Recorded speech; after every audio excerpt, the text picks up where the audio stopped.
Bonjour à tous, c'est Max au carré. Aujourd'hui, on se retrouve pour une vidéo en chair et en os. Malheureusement, je ne ressemble pas à Exponentiel IX comme vous auriez pu l'espérer.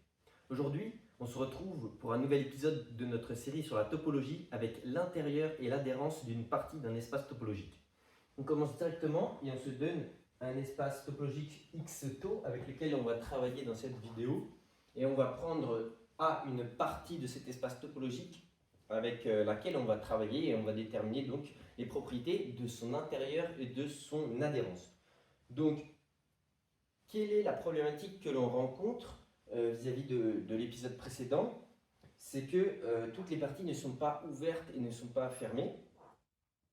Et donc une partie typiquement peut ressembler à ça. Si on reprend un peu notre intuition dans le cas métrique, on va avoir ici des parties qui vont s'arrêter jusqu'aux inégalités strictes, et ici aux inégalités larges en ligne pleine, inégalités strictes en ligne pointillée. Et donc, elle n'est ni ouverte ni fermée, cette partie. Parce que justement, avec la caractérisation qu'on a donnée la dernière fois, on avait dit qu'une partie était ouverte si on prend n'importe quel point dans cette partie, et on peut trouver en gros ce qu'on avait appelé un voisinage.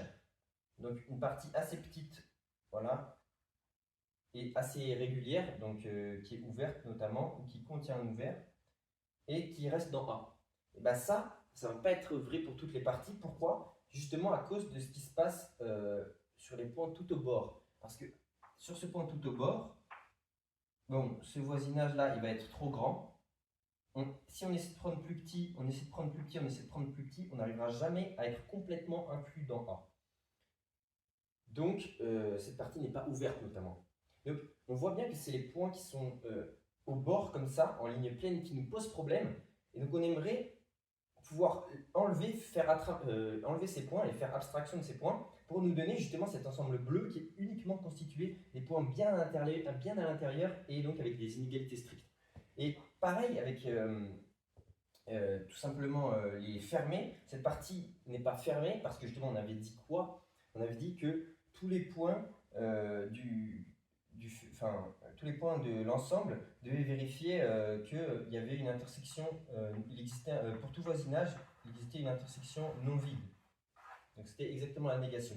Donc là, par exemple, si on prend ce point, ça convient très bien. Voilà. Mais en fait, tous les points sur la frontière vont fonctionner. Par exemple, le point qui est juste ici, eh bien, tous les voisinages, ils vont posséder une intersection non vide avec l'intérieur. Et donc, ça veut dire qu'il y a des points qui ne sont pas dans l'ensemble A, qui vérifient la propriété du fermé, et qu'on a envie d'inclure ces points-là, et non pas de les enlever cette fois-ci. On va les inclure pour donner justement l'adhérence de A. Hop, et cette fois-ci, on a bien tous les points en dehors, et on a bien tous les points qui vérifient, pour tout voisinage, aussi petit qu'il soit, on arrivera à avoir une intersection avec l'ensemble A. Donc c'est un peu ça la motivation de ces deux ensembles. Et donc, comment on va les définir?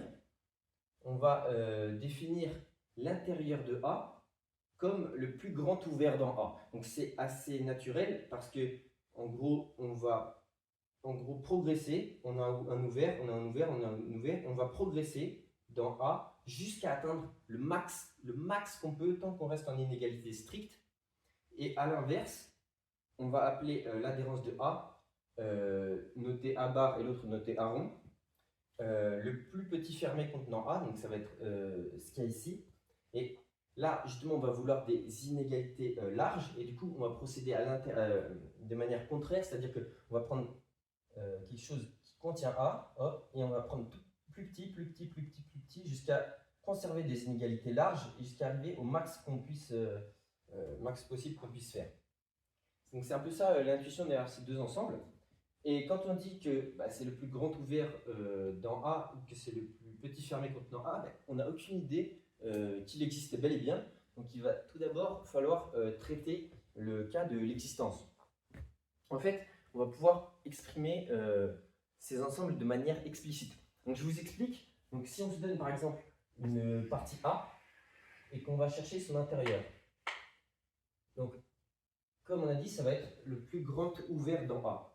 Donc il est naturel de se donner un ensemble d'ouverts dans A. Donc, par exemple, on va noter cet ensemble OA on va dire que c'est l'ensemble des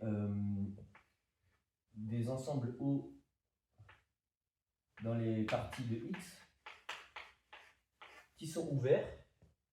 Donc, ils appartiennent à la topologie et qui sont dans A. Donc, on va poser cet ensemble. Et donc, par exemple, un O qui pourrait convenir, voilà, hop, ça c'est un O qui convient bien, ça c'est un O qui convient bien, etc. Et au fur et à mesure, on va vouloir du coup trouver le plus grand ouvert qui convient. Mais à ce moment-là, on se dit, mais rien ne nous dit qu'il y en a un plus grand.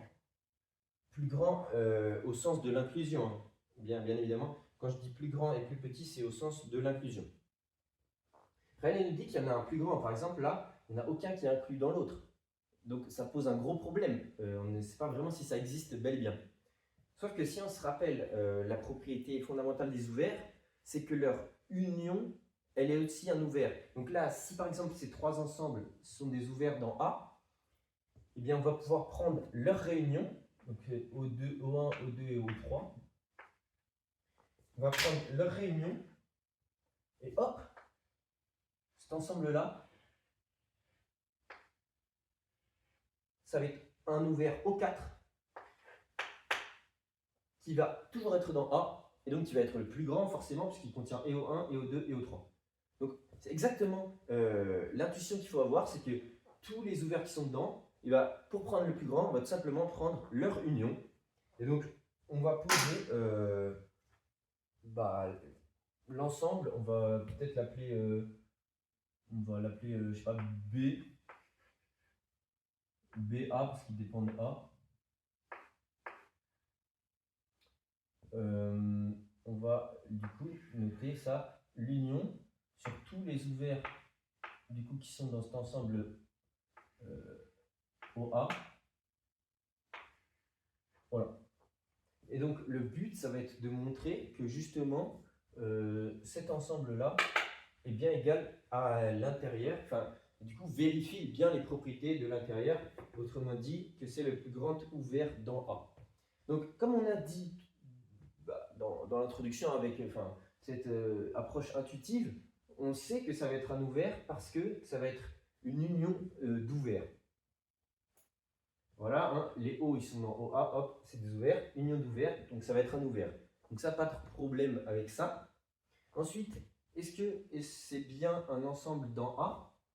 Bah oui, parce que si on veut montrer l'inclusion que l'union est bien dans A, bien qu'est-ce qu'on va faire? On va prendre un X, montrons que par exemple, voilà, hop.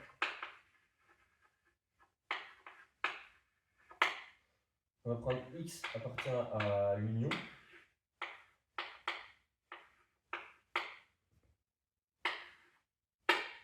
Donc il existe un O dans OA tel que X appartient à O. Et tous les O, on sait qu'ils sont inclus dans A par propriété de OA. Donc c'est X, il va bien être dans A et ça c'est bon. Donc ça c'est bon, c'est bien dans A. Et maintenant, le fait que ce soit le plus grand, bah ça c'est aussi clair parce que qu'est-ce qu'il faut vérifier? Il suffit de vérifier que tout ouvert dans A est bien dans l'union. Et on l'avait dit, si on est un ouvert dans A, on est dans cet ensemble grand OA. Et donc, si on est dans un de ces ensembles O, on va notamment être dans leur union. Puisque on va être dans on va être dans un de ceux-là, donc on va bien être dans leur union. Donc ça c'est bon. Et on va devoir faire pareil avec l'adhérence. Donc hop, pareil, on va se donner encore l'ensemble A. Et donc, de la même façon, on va se donner un fermé hop F1, hop F2, et ça va déjà être suffisant. Et voilà, comme on avait dit, il n'y a aucune raison qu'il y en ait un plus petit pour l'inclusion. Là, il n'y a pas F1 qui est inclus dans F2, et du coup, on ne peut rien faire. Mais sauf que si on se souvient de la propriété d'une topologie, on a des propriétés sur les ouverts. Mais les propriétés sur les ouverts donnent des propriétés sur les fermés, comme on avait pu le remarquer, et que notamment l'intersection quelconque de fermé sera un fermé. Donc ça, petit rappel, hein, si on a FI des fermés,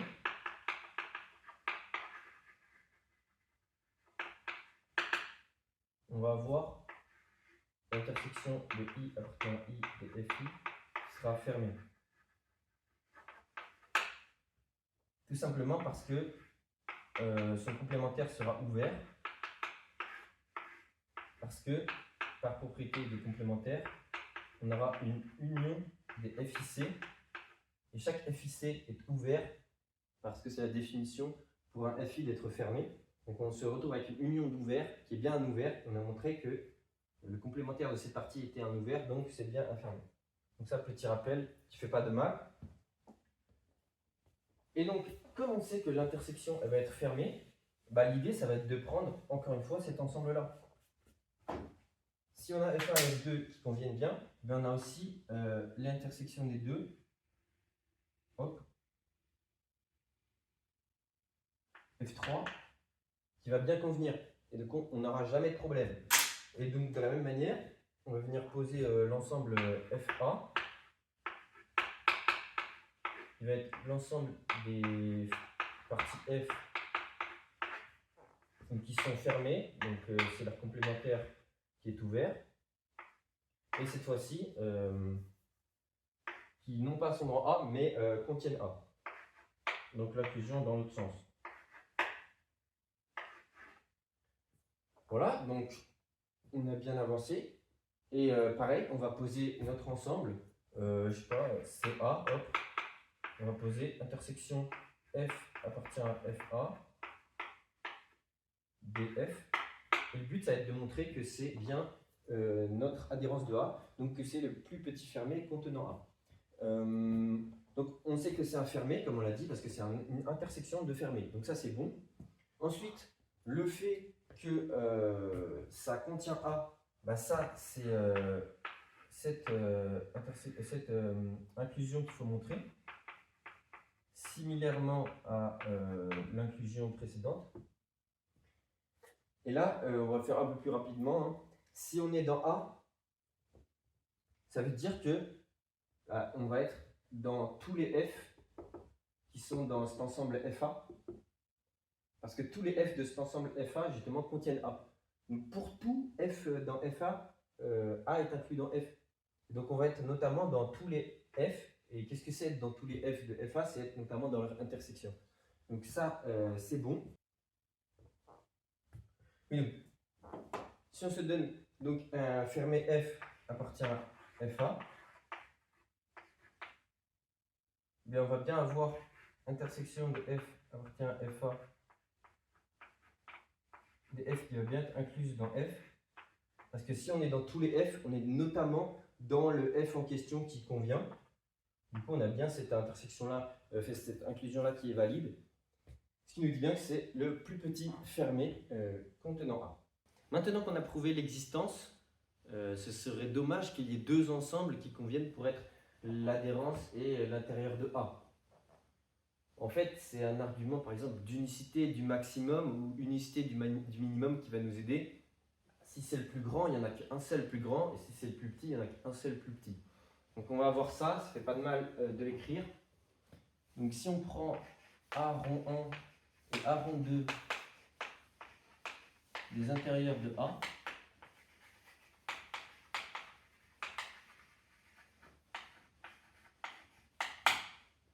on va montrer que les deux ensembles sont égaux. Qu'est-ce que ça veut dire être l'intérieur de A? Ça veut dire être un ouvert, être dans A, et être le plus grand ouvert, vérifiant cette propriété. Donc, A rond 1 est ouvert dans A, est ouvert, et voilà, et il est dans A.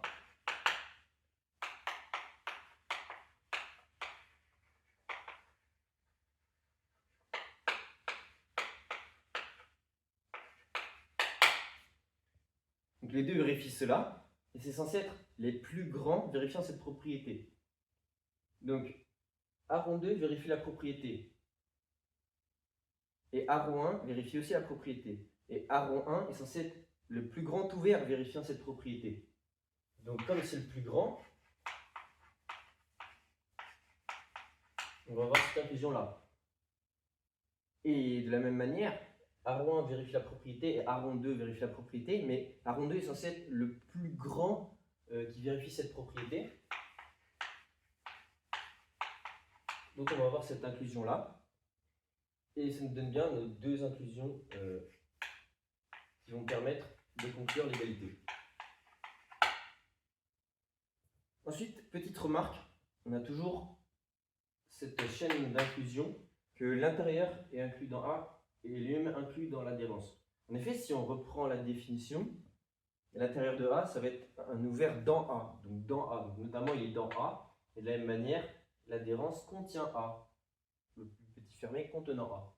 On a bien cette chaîne d'inclusion, ce qui permet de noter notamment que l'intérieur est bien dans l'adhérence. Hein. Si on regarde le schéma, oui, si toutes les inégalités sont strictes, elles vont être en particulier, elles vont être en dessous des inégalités larges.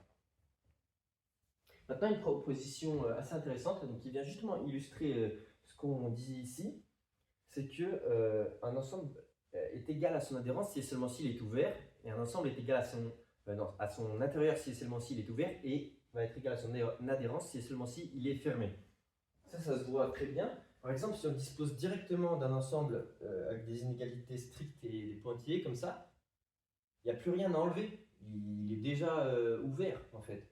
Donc ça va être également, il va être également égal à son adhérence. Et pareil, si on a un ensemble fermé, donc directement avec des inégalités larges, voilà, ligne pleine, il n'y a plus rien à rajouter. Il est déjà fermé, donc il va être justement égal à son adhérence, quoi. On remarque que les sens de la gauche vers la droite sont assez clairs. Pourquoi? Parce que ici, A va être égal à un ensemble qui est ouvert, hein, c'est le plus grand ouvert dans A, donc il est précisément égal à un ensemble ouvert, donc il est ouvert, c'est assez clair, et là il est précisément égal à un ensemble fermé, donc il va être fermé. Donc on va s'attacher à montrer le sens réciproque.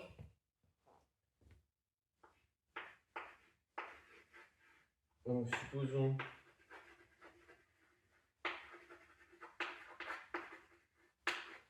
que A soit ouvert.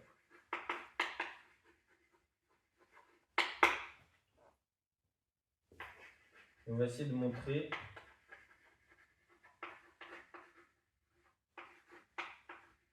cette inclusion-là, sachant qu'on a déjà l'autre inclusion qui est vérifiée. Il nous suffit de montrer celle-là.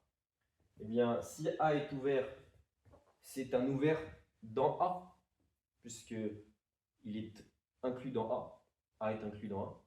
C'est un ouvert dans A, et lui, c'est censé être le plus grand. Donc c'est bon. Censé être le plus grand, donc on va bien avoir lui qui va être inclus dans lui. Et le raisonnement est similaire. Si on suppose que A est fermé,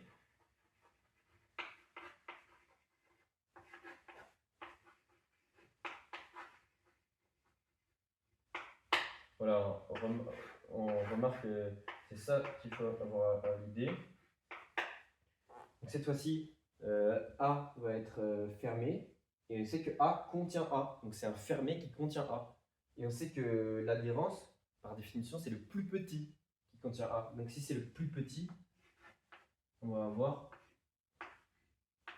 cette inclusion-là. Et on a déjà l'inclusion inverse, donc ça conclut.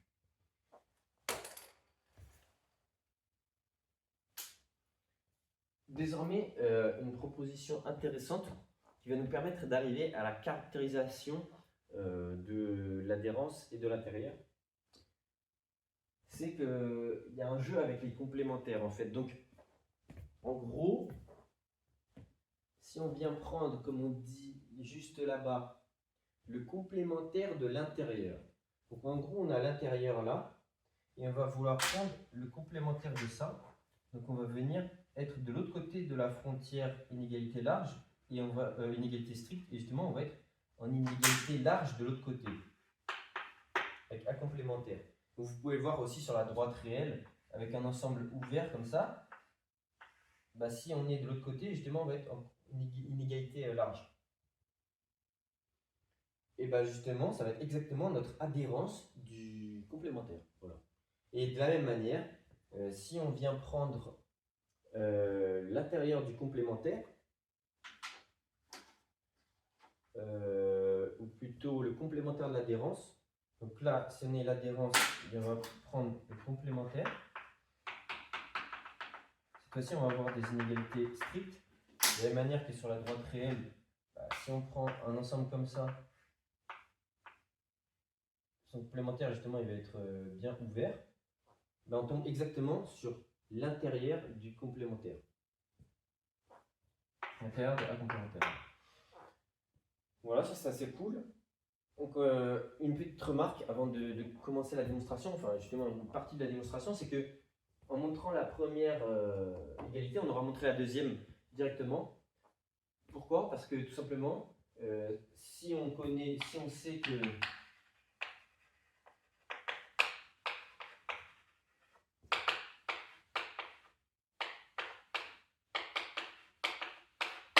ça va être une égalité qui est vraie pour tout A. En particulier, si on prend un ensemble qui s'appelle A complémentaire, ça va être vrai pour cet ensemble qui s'appelle A complémentaire. Donc, si je réécris cette égalité pour un ensemble qui serait A complémentaire, faut pas que je me gourre. Donc c'est hop, hop, hop.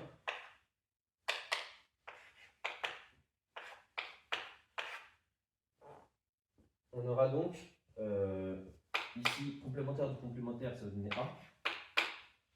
Et ensuite, on passe au complémentaire de cette égalité. On vient prendre le complémentaire des deux côtés.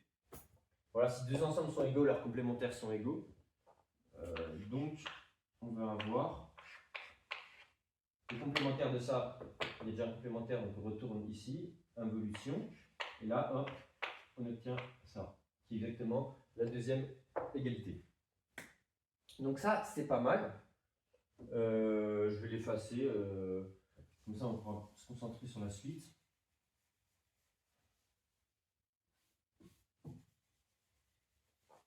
Et on va juste s'attacher à montrer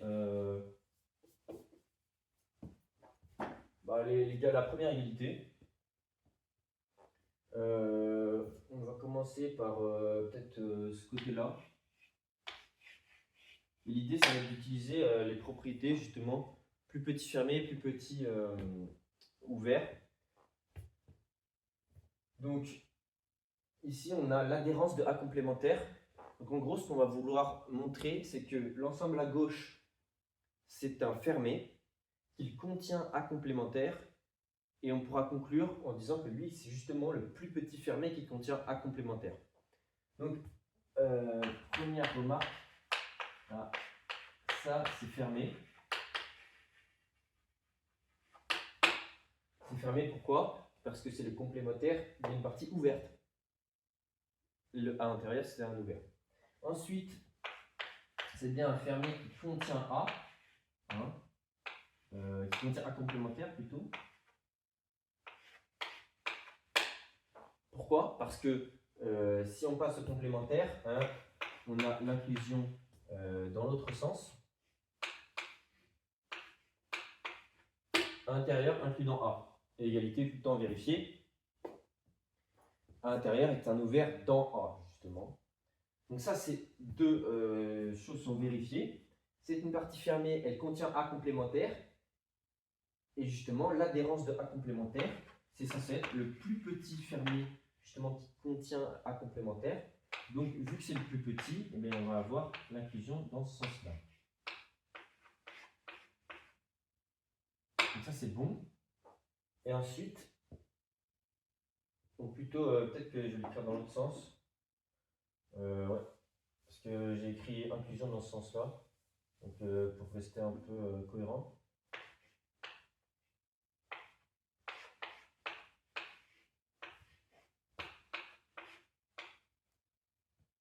Et ensuite, inclusion dans l'autre sens. On va se donner un peu la même idée. Donc, montrons que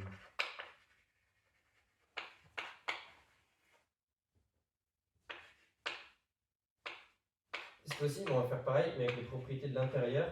Sauf que là, on voit qu'il n'y a pas d'intérieur qui intervient dans l'équation. Donc on a un peu de problème. Donc ce qu'on va faire, c'est qu'on va passer au complémentaire. On va montrer l'inclusion inverse avec le complémentaire.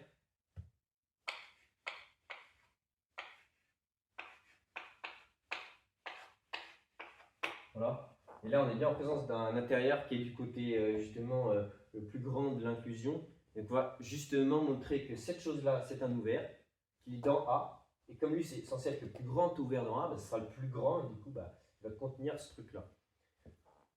C'est exactement le même procédé. On a A, C, C qui est fermé,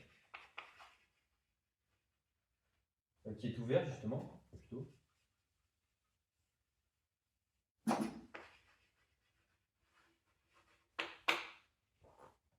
Qui est ouvert parce que c'est le complémentaire d'un fermé. Et ensuite, donc c'est un fermé, l'adhérence, hein, l'adhérence c'est un fermé. Et ensuite, il faut montrer qu'il est dans A. Donc, on va montrer que ça, c'est dans A. Voilà, même chose que la dernière fois, on s'y retrouve pas très bien. On passe au complémentaire, on inverse les inclusions. Hop. Ah bah tout de suite, ça devient plus clair. Ça est inclus dans son adhérence, oui, c'est tout le temps le cas. Donc, on a bien les deux propriétés qui sont vérifiées. Cette chose-là est un ouvert dans A. Donc, ça, c'est censé être le plus grand. Donc, si c'est le plus grand, on va bien avoir le fait que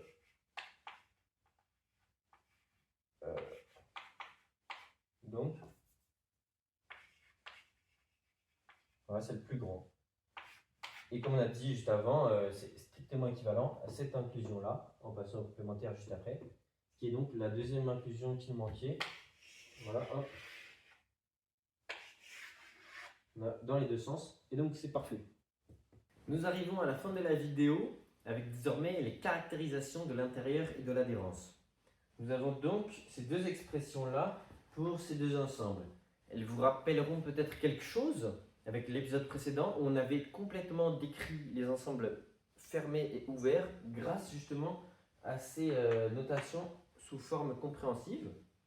Et donc en gros, qu'est-ce que ça dit? Ça dit que l'ensemble des points qui vont être antérieurs à A, on dit qui sont dans l'intérieur de A, c'est justement les points qui vérifient la propriété d'être un ouvert, quoi.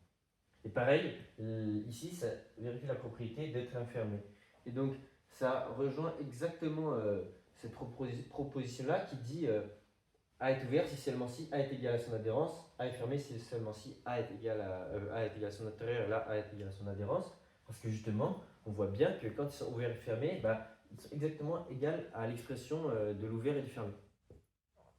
Et donc c'est vrai dans tous les cas en plus. En gros, ça va être tous les points justement qui vont rendre A ouvert, ou tous les points à enlever pour rendre A ouvert, ou tous les points à rajouter pour rendre A fermé, comme je l'avais fait sur le dessin juste à côté. Et donc, pour montrer ça, on va donc partir de justement la notation sous forme compréhensive de A intérieur, qui est bien un ouvert. Donc on peut utiliser la caractérisation de la dernière vidéo en fait. Mais juste, on aura un petit truc qui va changer. Donc ça, d'après la dernière vidéo, on sait que A intérieur, c'est un ouvert. Hein, c'est le plus grand ouvert dans A.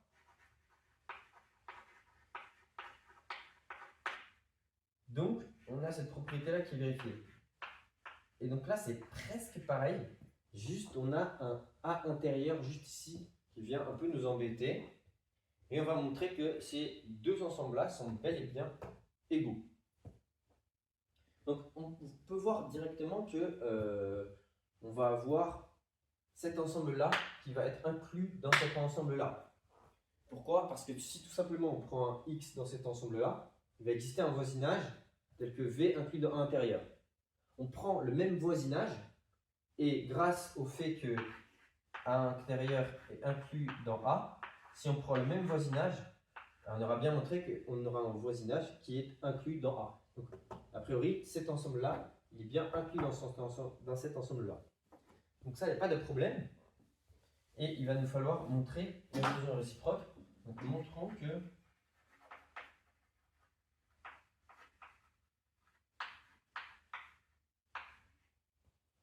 hop.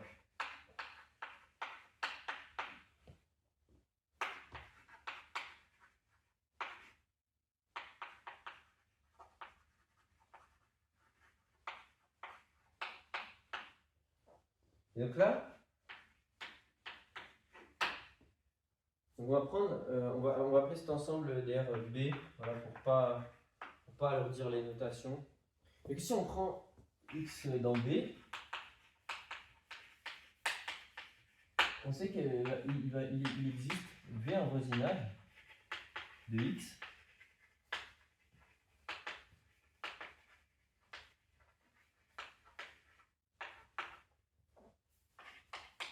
et que V est inclus dans A. Mais rien ne nous dit qu'il est dans A intérieur. Hein.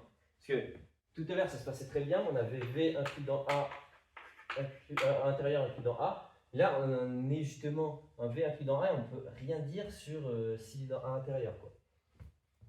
Donc on est un peu coincé.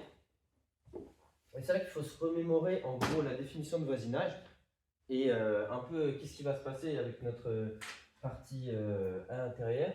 Donc là, on va voir notre partie intérieure. Donc là, on va avoir le A en gros. Je le fais en très plein, mais il n'est pas forcément fermé. Donc voilà notre A et notre A intérieur. Donc là, qu'est-ce qu'on vient de faire? On vient de prendre un ensemble, un point justement qui vérifie la propriété suivante. Donc qu'est-ce qui se passe pour ce point? Mettons que, voilà, supposons qu'il soit sur justement l'extérieur, bah, ça ne va pas marcher.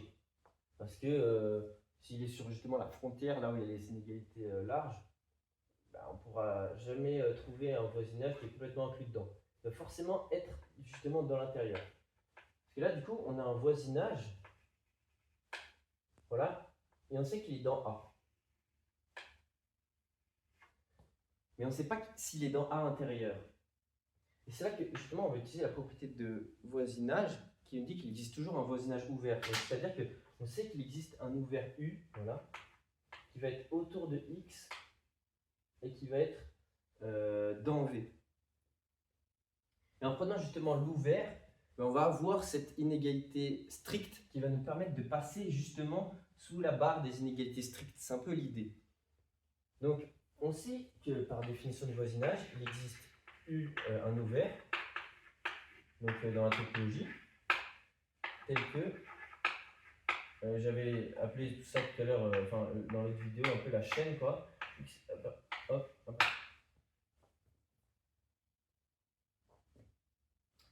Et donc, grâce à cette, on va poser donc ce voisinage U et on va montrer qu'il convient pour à l'intérieur. U est voisinage de X.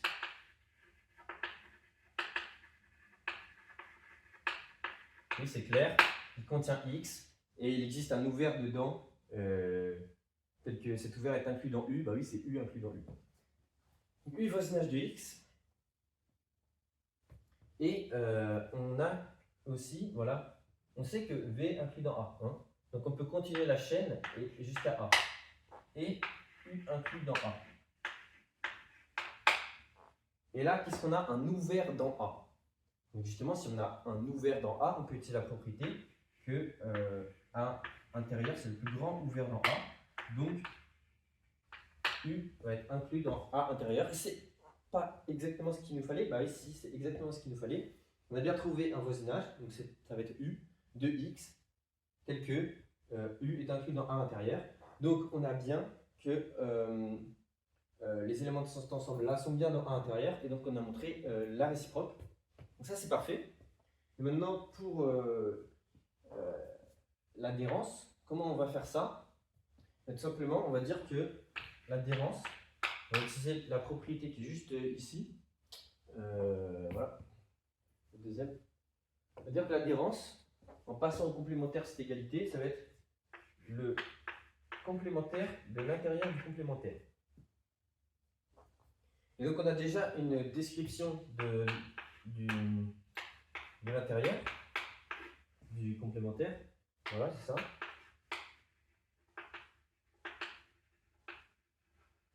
Et en fait, comme la dernière vidéo, donc ça, complémentaire. Et comme la dernière vidéo, le complémentaire de cet ensemble qui est écrit sous forme compréhensive, x vérifie cette propriété, ça va être exactement x ne vérifie pas cette propriété, vérifie sa négation. Et donc, on avait montré dans la vidéo précédente que justement, la négation de cette propriété, c'était justement pour tout v voisinage de x,